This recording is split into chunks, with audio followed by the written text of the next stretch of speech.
ಬೆಂಗಳೂರು ಉತ್ತರ ಕ್ಷೇತ್ರ ಕಾಂಗ್ರೆಸ್ ಪಾಲಿಗೆ ಈಗ ಆಲ್ರೆಡಿ ಹೋಗಿರುವಂತದ್ದು ಕಡೆಗೂ ಕ್ಷೇತ್ರವನ್ನ ಬಿಟ್ಟುಕೊಟ್ಟಿದೆ ಜೆಡಿಎಸ್. ಇಲ್ಲಿ ಪ್ರಮುಖವಾಗಿ ಸೂಕ್ತ ಅಭ್ಯರ್ಥಿ ಸಿಗದೆ ಕಂಗಾಲಾಗಿತ್ತು ಜೆಡಿಎಸ್. ಹೀಗಾಗಿ ಬೆಂಗಳೂರು ಉತ್ತರ ಕ್ಷೇತ್ರವನ್ನ ಕಾಂಗ್ರೆಸ್ ಪಾಲಿಗೆ ಬಿಟ್ಟುಕೊಟ್ಟಿದೆ.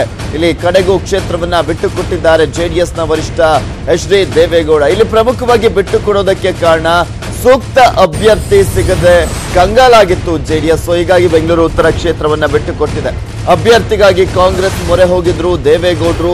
ಈ ನಂತರ ಜೆಡಿಎಸ್ನಿಂದ ಕೈ ಅಭ್ಯರ್ಥಿ ಕಣಕ್ಕಿಳಿಸಲು ಹಿಂದೇಟನ್ನ ಕೂಡ ಹಾಕಲಾಯಿತು. ಬೆಂಗಳೂರು ಉತ್ತರ ಬಿಟ್ಟುಕೊಡಲು ಪಟ್ಟು ಹಾಕಿದ್ರು ಕೈನ ನಾಯಕರ ಜೊತೆಗೆ ಶಾಸಕರುಗಳು ಕೂಡ ಅನಿವಾರ್ಯವಾಗಿ ಕಾಂಗ್ರೆಸ್ಗೆ ಕ್ಷೇತ್ರವನ್ನ ಬಿಟ್ಟುಕೊಟ್ಟಿದೆ ಜೆಡಿಎಸ್. ಈ ಬಗ್ಗೆ ಅಧಿಕೃತವಾಗಿ ಕೆ.ಸಿ. ವೇಣುಗೋಪಾಲ್ ಸ್ಪಷ್ಟನೆಯನ್ನ ಕೂಡ ನೀಡಿದ್ದಾರೆ. ಫೇಸ್ಬುಕ್ ನಲ್ಲಿ ದೇವೇಗೌಡರಿಗೆ ಧನ್ಯವಾದ ಅಂತ ರಾಜ್ಯ ಕಾಂಗ್ರೆಸ್ನ ಉಸ್ತುವಾರಿ ಕೆ.ಸಿ. ವೇಣುಗೋಪಾಲ್ ತಿಳಿಸಿದ್ದಾರೆ. ಇಲ್ಲಿ ಪ್ರಮುಖವಾಗಿ ಬೆಂಗಳೂರು ಉತ್ತರ ಕ್ಷೇತ್ರದಿಂದ ದೇವೇಗೌಡರೇ ಸ್ಪರ್ಧೆ ಮಾಡ್ತಾರೆ ಅಂತ ಹೇಳಲಾಗ್ತಾ ಇತ್ತು. ಆದ್ರೆ ದೇವೇಗೌಡರು ತುಮಕೂರಿನಿಂದ ಸ್ಪರ್ಧೆ ಮಾಡೋದಕ್ಕೆ ಮುಂದಾದ್ರು. ಇವತ್ತು ನಾಮಿನೇಷನ್ ಕೂಡ ಸಲ್ಲಿಸ್ತಾ ಇದ್ದಾರೆ. ಆದ್ರೆ ಬೆಂಗಳೂರು ಉತ್ತರ ಕ್ಷೇತ್ರದಲ್ಲಿ ಮಾತ್ರ ಸೂಕ್ತವಾದಂತಹ ಅಭ್ಯರ್ಥಿ ಸಿಗ್ಲಿಲ್ಲ.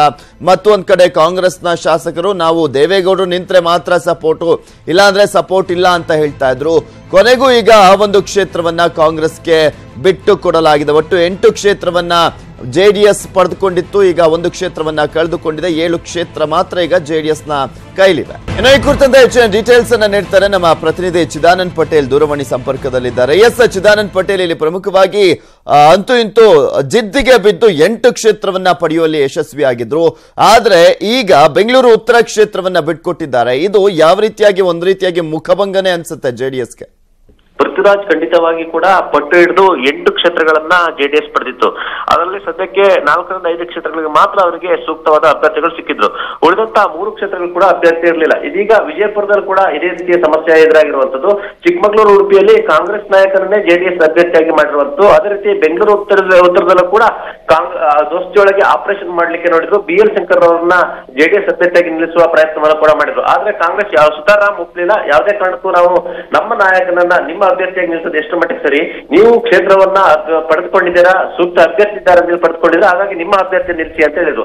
ಕಳೆದ 2-3 ದಿನಗಳಲ್ಲಿ ಕೂಡ ಎಲ್ಲೊಂದು ಕಡೆ ಬೆಂಗಳೂರು ಉತ್ತರಕ್ಕೆ ಅಭ್ಯರ್ಥಿಗಳ ಹುಡುಕಾಟದಲ್ಲಿ ಜೆಡಿಎಸ್ ನಿರತವಾಯಿತು. ಆದ್ರೆ ಯಾರು ಕೂಡ ಅವರಿಗೆ ಸಮರ್ಥವಾದ ಅಭ್ಯರ್ಥಿ ಸಿಕ್ಕಿಲ್ಲ.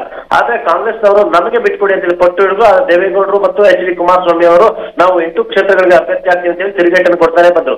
ಅನಿವಾರ್ಯವಾಗಿ ಇದೀಗ ಬೆಂಗಳೂರು ಉತ್ತರಕ್ಕೆ ಜೆಡಿಎಸ್ ನ ಅಭ್ಯರ್ಥಿ ಇಲ್ಲದೇ ಇದ್ದರಿಂದ ಕಾಂಗ್ರೆಸ್ನ ನಾಯಕರು ತಮ್ಮ ಅಭ್ಯರ್ಥಿಯನ್ನ ಜೆಡಿಎಸ್ ಚಿಹ್ನೆಯಲ್ಲಿ ಕಣಕ್ಕಿಳಿಸಲು ನಿರ್ಧಾರ ಮಾಡದೇ ಇದ್ರಿಂದ ಮತ್ತು ಕಾಂಗ್ರೆಸ್ ನಾಯಕರುಗಳ ಒತ್ತಡದಿಂದ ನಮಗೆ ಬಿಟ್ಕೊಡಿ, ನಮಗೆ ಅಭ್ಯರ್ಥಿಗಳಿದ್ದಾರೆ, ಜೊತೆಗೆ ನಮ್ಮ 5 ಶಾಸಕರಿದ್ದಾರೆ, ನಮಗೆ ಗೆಲುವು ಸುಲಭ, ನಾವು ಫೈಟ್ ಮಾಡ್ತೀವಿ ಅಂತ ಹೇಳಿ ದೇವೇಗೌಡರಿಗೆ ಒತ್ತಡವನ್ನ ಹಾಕಿದ್ರು.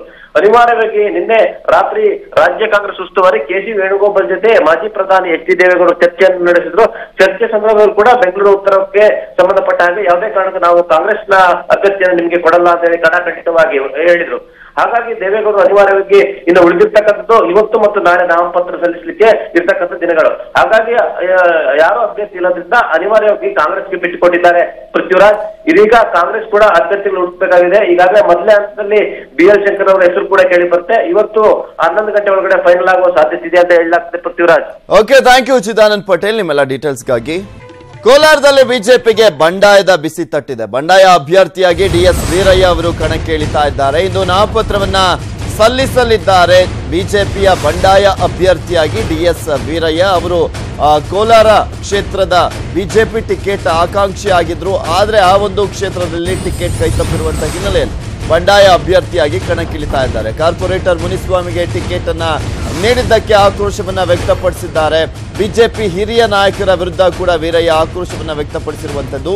ಬೆಂಬಲಿಗರ ಜೊತೆ ಸಭೆಯನ್ನ ನಡೆಸಿ ಅಂತಿಮ ನಿರ್ಧಾರವನ್ನ ಕೈಗೊಂಡಿದ್ದಾರೆ. ಕಳೆದ 2 ಲೋಕಸಭೆ ಎಲೆಕ್ಷನ್ ನಲ್ಲಿ ಕೆ.ಎಚ್. ಮುನಿಯಪ್ಪ ಅವರ ವಿರುದ್ಧ ಸ್ಪರ್ಧಿಸಿ ಸೋಲನ್ನ ಕಂಡಿದ್ರು ಡಿ.ಎಸ್. ವೀರಯ್ಯ ಅವರು. ಮತ್ತು ಒಂದ್ ಕಡೆ ಅಲ್ಲಿ ಸಾಕಷ್ಟು ಪೈಪೋಟಿ ಇತ್ತು ಡಿ.ಎಸ್. ವೀರಯ್ಯ ಛಲವಾದಿ ನಾರಾಯಣ ಸ್ವಾಮಿ ಅವರ ಮಧ್ಯೆ. ಸೊ ಹೀಗಾಗಿ ಮುನಿಸ್ವಾಮಿಗೆ ಮಣೆಯನ್ನ ಹಾಕಿತ್ತು ಬಿಜೆಪಿ ಹೈಕಮಾಂಡ್.